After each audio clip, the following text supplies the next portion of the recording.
Caught in the dark, trapped in the chasms of your mind, looking for wholeness, yet narrowed by ignorance? You lack cybernetics, the science of cycles.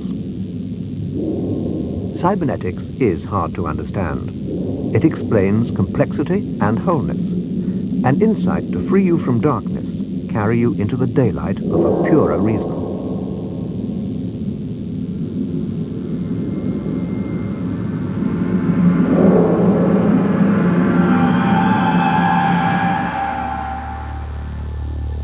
Science has to take the broad view, to think laterally, to see complex problems in the round. But before cybernetics, science was ill at ease with complexity, content with the simple logic of cause and effect. That narrowed what it could do, made it think in straight lines.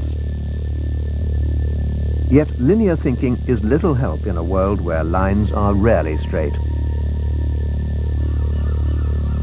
where things flow in circularities and cycles, moonrise and the ebb of the tide, breeding time locked into the cycle of the sun.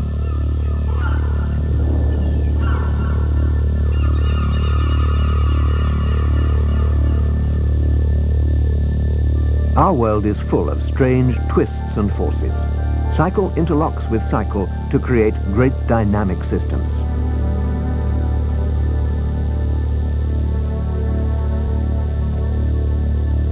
Cybernetics asks a deep question about them. What mechanism is common to all cycles, from trees to machines?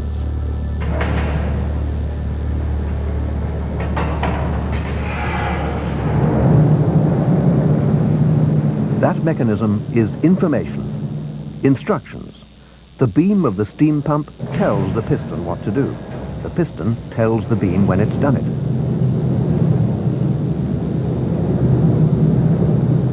Cycles talk to themselves, a concept people have always used unknowingly. It took cybernetics to clarify it, unlock its power.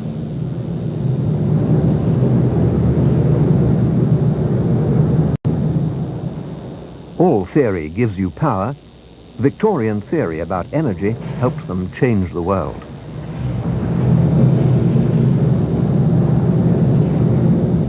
The deeper the theory, the greater the power. But every theory is ultimately a dead end.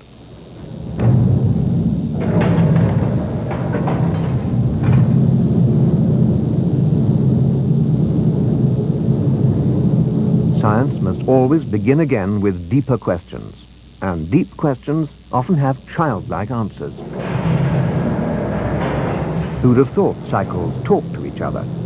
Cybernetics puts mystery back into the world.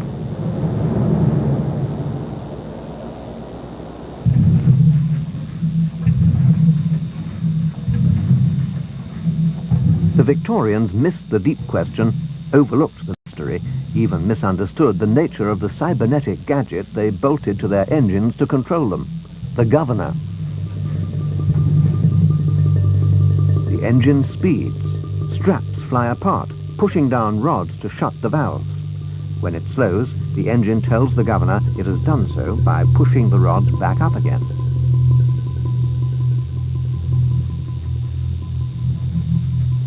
The governor controls the engine by issuing instructions. A machine becomes self-regulating.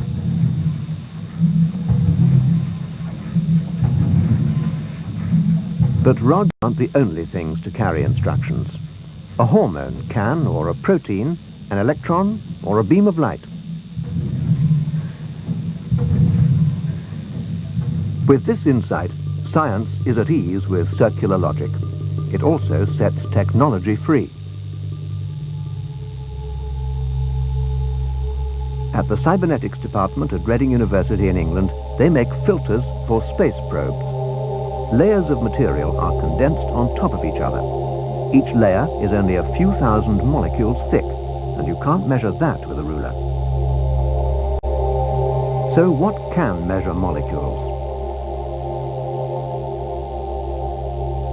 A beam of infrared light. It's shone on the filters as they're being laid down.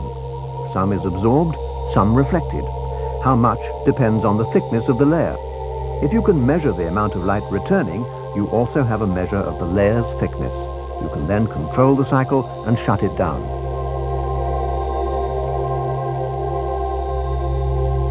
Few people have the experience to make instruments able to measure energy at this level. The reason the filters are made here and nowhere else.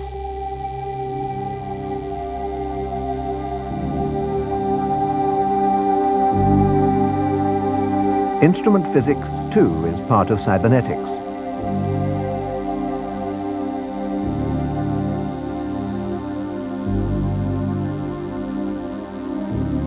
The filters are fitted to telescopes in space probes. They sift infrared energy, letting only given wavelengths through to the instruments which analyze them.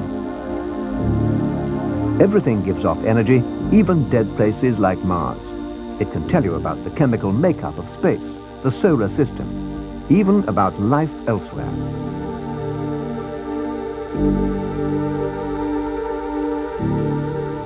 Cybernetics is the science of whole systems. And since everything is part of a system, from atoms to galaxies, it's universal. Our bodies are cybernetic systems in their own right.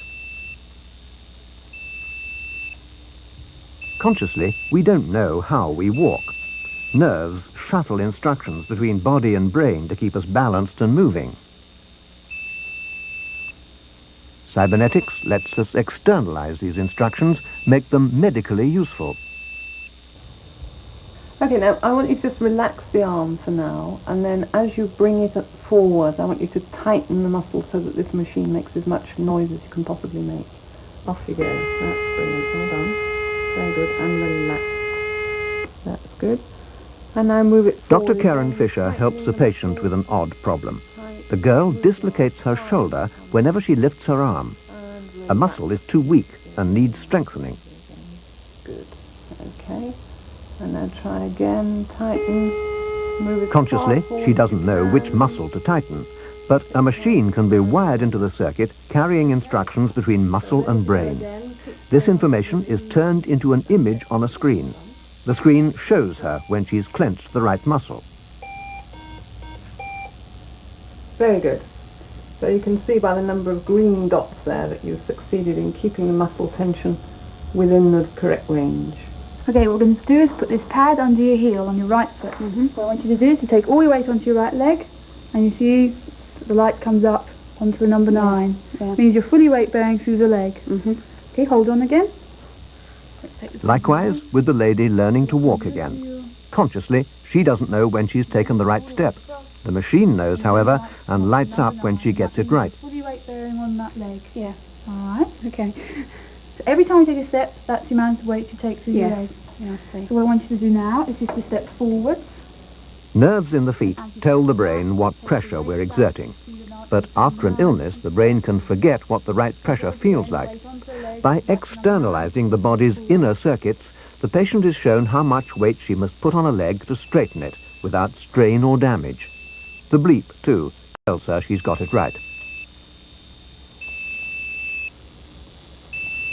Cybernetics doesn't see a human body.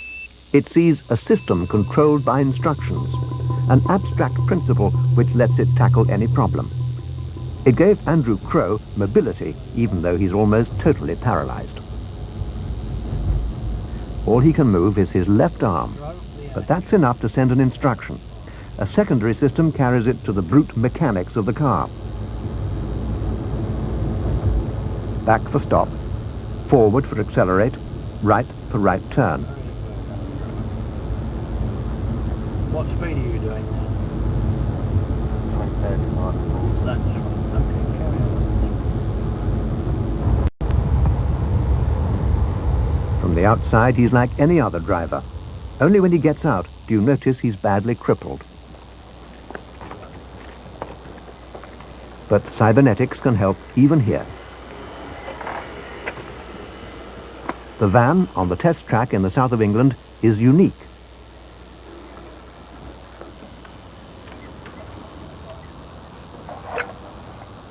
The driver talks to it with an infrared remote control. The signal tells the van to open its door and lower its lift.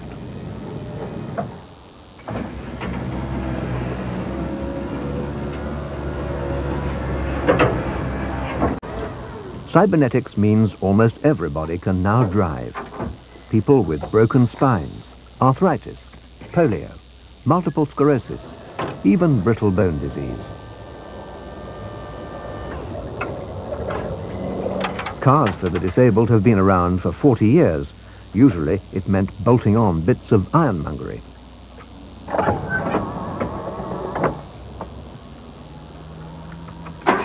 Cybernetics helps engineers make controls specific to each weakness. Perhaps you only need a handlebar to control braking and acceleration.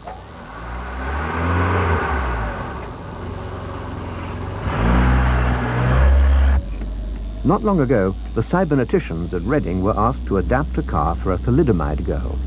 She had no legs and only a stump of an arm. To the scientists, it was an abstract problem in communication.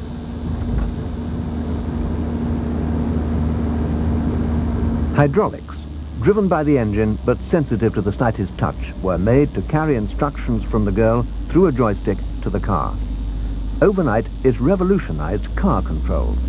The van is in an unbroken line from that original insight.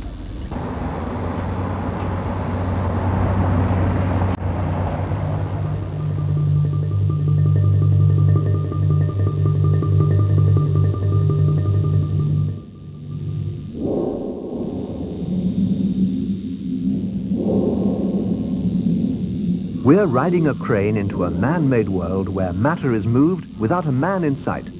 The crane flies by storage bins in the warehouse of one of the biggest automated diesel engine factories in the world, Perkins of Peterborough, in the east of England.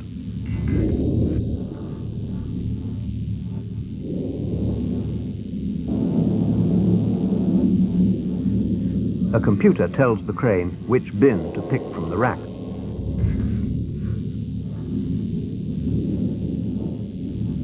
Then the computer tells the crane to take it to the gate of the warehouse.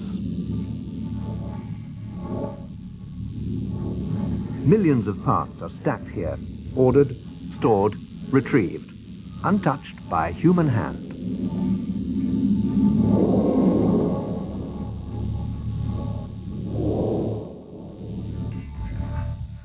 The computer orders a robot to meet the crane at the gate of the warehouse. It's a self-contained world, inconceivable without the cybernetic concept. Like all systems, it needs information to keep it running. Instructions flash along electronic nerves from a hidden computer. The computer orders the crane to give the bin to a robot, then tells the robot where to go.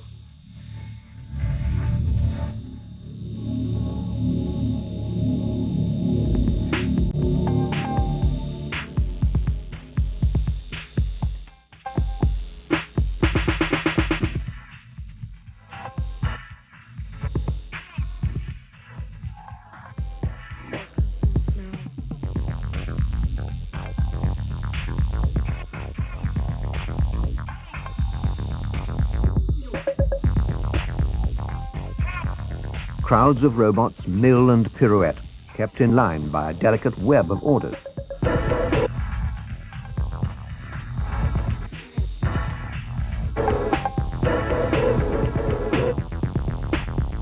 They glide and swivel to a computer's tune. Only a computer can control such complexity. Mock life, proto-life, in a barren world.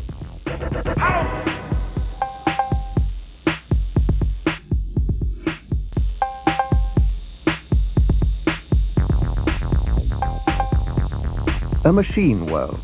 People and robot meet only on the assembly line.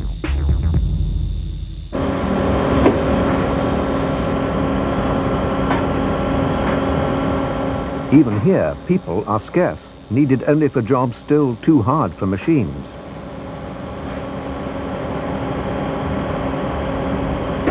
Machines now oddly resemble men, all arms and fingers.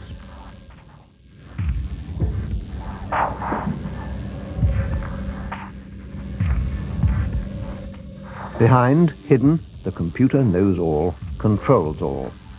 As a governor controls a steam engine, so a computer controls a factory.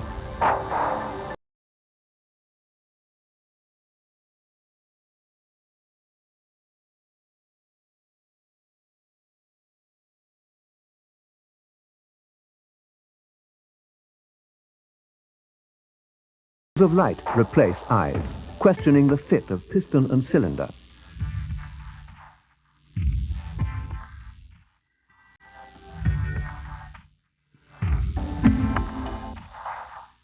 Precisely, unhurriedly, machine moves machine.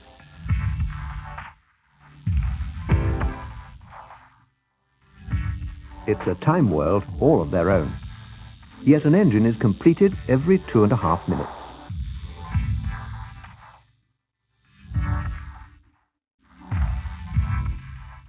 Skeletal arms reach out, pick up, slot in bits of engine.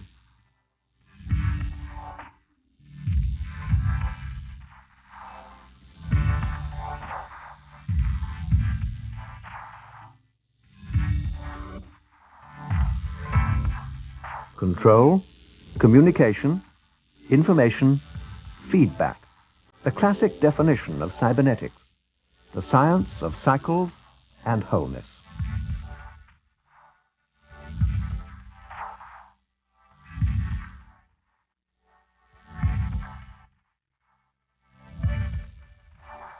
The entire factory is a cybernetic entity, greater than the sum of its parts.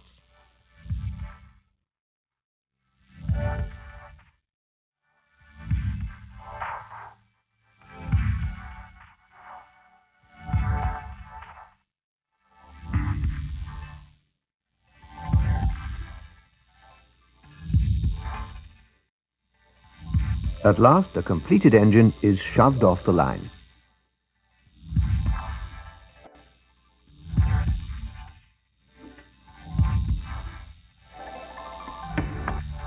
All those parts delivered by robot at the beginning of the line are now bolted and slotted together.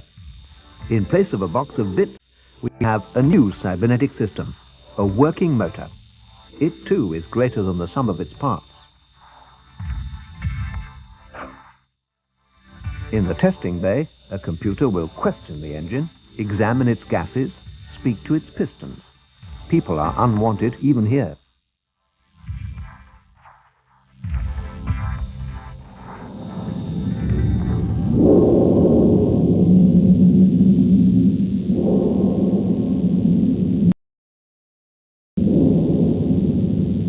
Cybernetics is a way of seeing in the dark, of probing the chasms of our ignorance. It gives us an insight into how things work.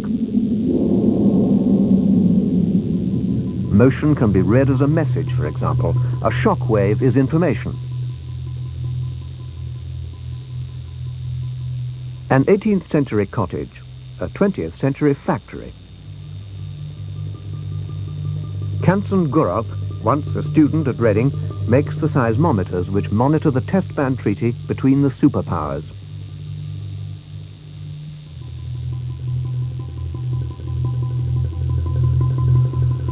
Arrays of instruments are lowered down boreholes and locked into place.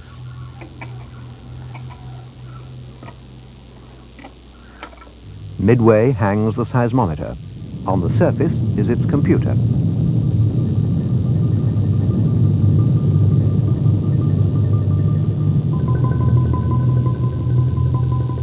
In the seismometer is a pendulum. An earthquake makes it tremble. Electronics supply an equal force to keep it still. Earth and electronics are in dialogue, talking to each other. The pendulum is the go-between. The force needed to keep it still is also a measure of the force of the earthquake.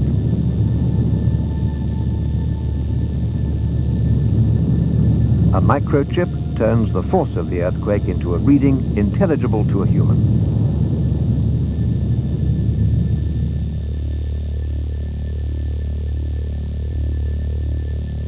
The Earth is full of strange forces. What keeps the world cool while the sun gets hotter?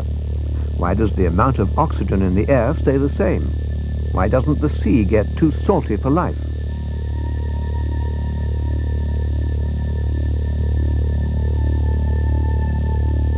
James Lovelock thinks it's because the Earth itself is a self-regulating cybernetic entity. As the governor controls the engine, so life controls the planet. He calls it the Gaia hypothesis, after the Greek goddess Mother Earth.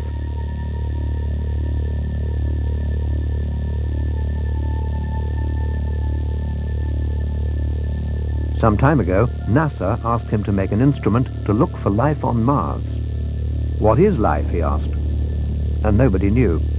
Out of that simple question came the Gaia hypothesis. It tells us Mars is dead. My reasoning went like this.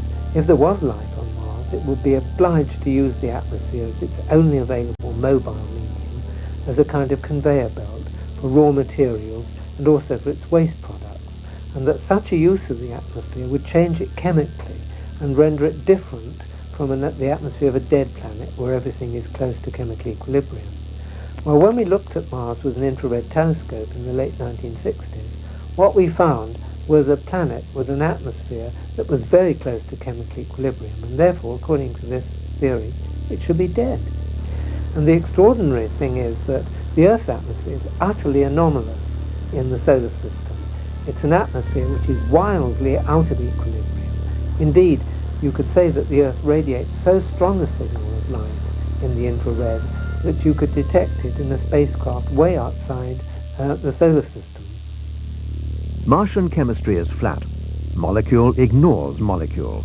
But Earth is odd, defiant of the laws of chemistry. Molecules build themselves into people and trees.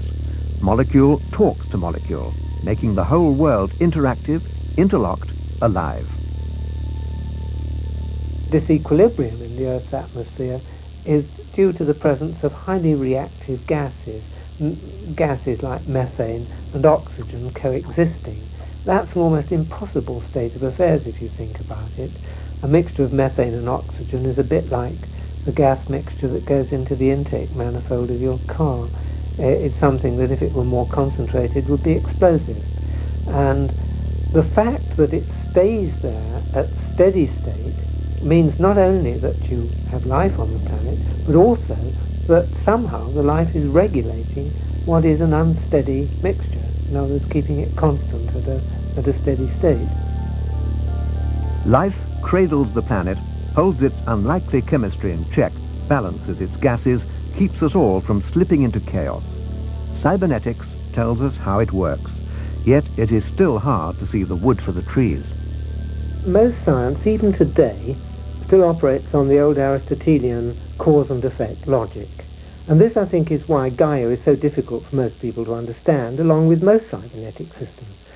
There is a story that James Watt's governor was shown to Clerk Maxwell in the last century, and he was one of our best physicists ever.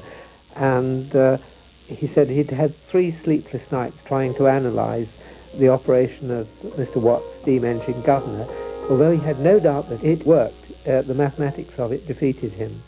Cybernetics is rather like this. It's very difficult to understand. In fact, I doubt whether you can do most non-linear cybernetic systems analytically at all. If it weren't for computers, we wouldn't even start to understand them.